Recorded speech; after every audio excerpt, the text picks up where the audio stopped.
The first sign was subtle. Satellite arrays detected an anomaly above the Pacific, a shimmer of iridescent light that pulsed with unnatural rhythm. Military analysts, frantic and professional, tried to interpret the readings, but none of Earth's databases contained a match. The object, enormous and serpentine in shape, glided silently across the atmosphere. No roar, no sonic boom, just a presence. At the Pentagon, General Harrington slammed his fist on the table. "We're looking at an invasion, people. Full scale." He turned to the youngest officer in the room, a technician named Callum Hayes, barely 25, whose job was to track anomalies with mathematical precision. Callum adjusted his glasses nervously. "Sir, it's not just one ship. It's—" His voice faltered as the screen behind him lit up with thousands of alien vessels, each shaped like a crystalline blade slicing through the sky. "It's a fleet." Outside, the world reacted with panic. Cities shut down, power grids flickered, and a sense of doom settled over humanity like a physical weight. But amidst the fear, Callum did the only thing he knew how to do: analyze, predict, and prepare. The aliens, the invaders as the media would call them, began their assault with surgical precision. Their landing craft descended upon major military bases. Entire cities disappeared within hours, obliterated by technology that was incomprehensible to humans. Humanity's finest weapons, nuclear warheads, hypersonic drones, orbital lasers, were rendered useless by a shimmering force field that surrounded each invader vessel. Every attack bounced off harmlessly, but Callum noticed a pattern. The force fields were designed to repel large-scale attacks. Smaller, subtle movements were unimpeded. If a human could find a way inside the shield, maybe, just maybe, there was a chance. Part 2. The Breach. Weeks passed, and humanity was cornered. The surviving governments created a makeshift alliance, combining their remaining resources into one central command. Callum was brought in for a critical briefing. "You're suggesting a human can infiltrate their fleet?" General Harrington asked, incredulous. "Not just infiltrate, sir," Callum said, pointing to a schematic. "I've calculated weak points in the shield, but they're unconventional." He explained. The aliens had evolved from a moisture-heavy planet. Their technology, while superior, reacted unpredictably to water. Even a minor, concentrated disruption of the surface tension around their landing pads could cause catastrophic failures in their systems. A small, precise intervention, a slip in their mechanics, could destabilize them. Harrington stared. "You want a mop?" Callum nodded grimly. "A human can do it.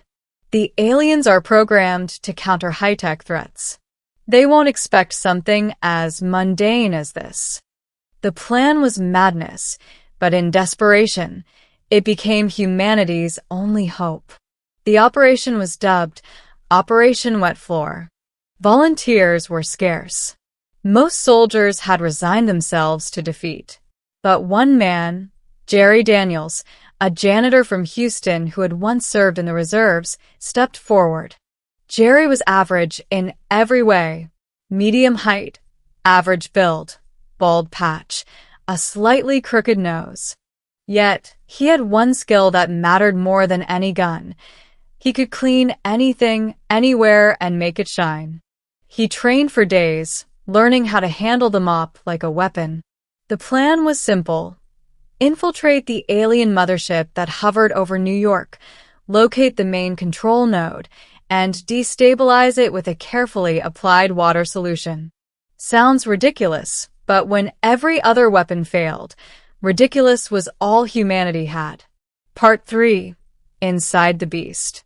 The boarding craft was a stolen alien shuttle, smuggled in with desperate precision. Jerry's heart pounded as the shuttle slid silently beneath the mothership's hull. The craft docked, and the airlock hissed open. Inside, the ship was unlike anything Jerry had ever seen. The walls pulsed with bioluminescent veins, and the corridors seemed alive, breathing with the rhythm of the alien intelligence. Metallic insectoid figures patrolled, their heads swiveling independently. Jerry clutched his mop like a sword, moving in the shadows.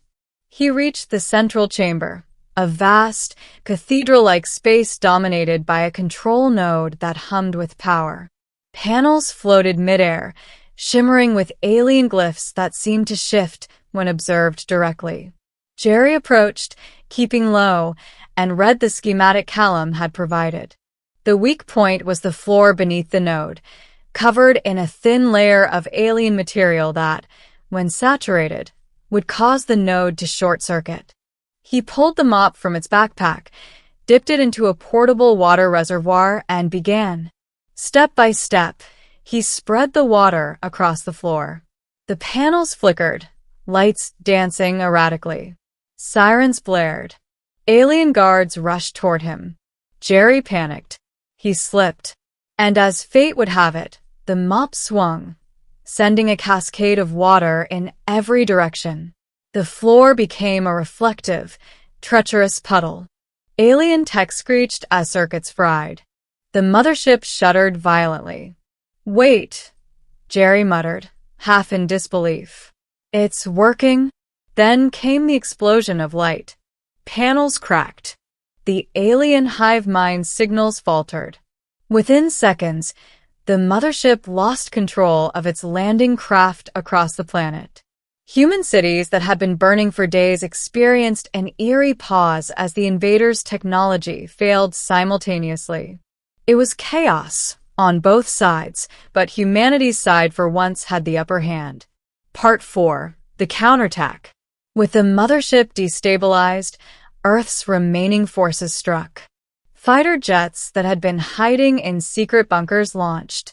Missiles, drones, even homemade EMP devices, all now had a chance. The aliens, disoriented by the water-induced short-circuit, were no longer coordinated. Jerry watched from the bridge of the mothership, soaked and trembling. The floor beneath him puddled and glistened like a strange, victorious lake. The invaders, once unstoppable, fell like dominoes.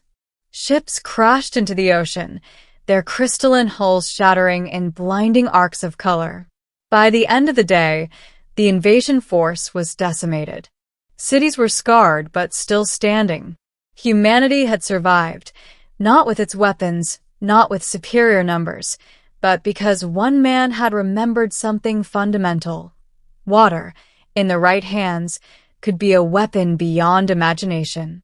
Part 5. The Aftermath. News anchors struggled to explain the victory without laughing. In an unprecedented turn of events, one reported, the alien invasion was halted thanks to a janitor and a wet floor. Jerry Daniels became an instant, bewildered hero. Statues were commissioned, medals awarded, and his mop was placed in the National Museum of Heroism. Scientists scrambled to study the alien technology, seeking ways to protect Earth from future invasions. Callum Hayes, who had calculated the weak point, wrote a treatise on human ingenuity versus alien technology, concluding with a line that would be remembered for decades. Sometimes, survival depends not on what you bring to the fight, but how well you can slip on a wet floor. And Jerry? He returned to Houston, back to his quiet life, broom in one hand, mop in the other, forever haunted by the question of why the universe would let a janitor save it. Epilogue. A warning from the stars. Months later, astronomers detected a new anomaly far beyond Pluto. A faint shimmer, distant but unmistakably alive. Callum stared at the readings uneasy. "They're coming back," he whispered. But Jerry, polishing the floor of the same building he had always cleaned, smiled faintly. "Then they'll just have to deal with another wet floor." And somewhere, deep in the cosmos, the invaders learned that sometimes the simplest things were humanity's deadliest weapons.